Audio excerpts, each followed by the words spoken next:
Bagong OIC ng Donsol MPS agad na nagpakita ng bagsik kontra droga. Ang buong detalye ng balita nasa linya sa Megapo Patrol number 24, Alvin Lozano. Bicol Network News Report!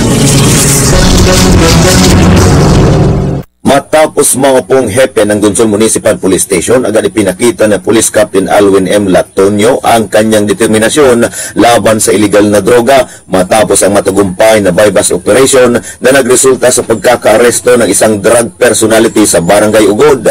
Kinilala ang suspect na si Joven Lactud Prinsipe, 25 taong gulang, isang tricycle driver at residente ng nasabing barangay.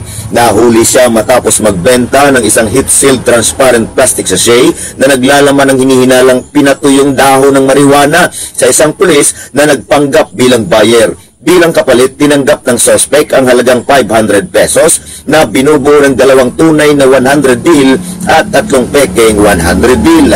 Bukod pa rito, nakumpiska rin sa kanya ang isa pang sachet ng hinihinalang marijuana na may kabuang timbang na 3 gramo at may street value na 1,000.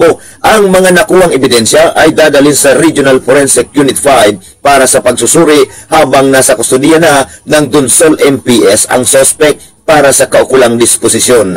Ang operasyon ay pinangunahan ng Donsol MPS, katuwang ang 1st PMFC Sorsogon PPO at Provincial Highway Patrol Team ng Sorsogon.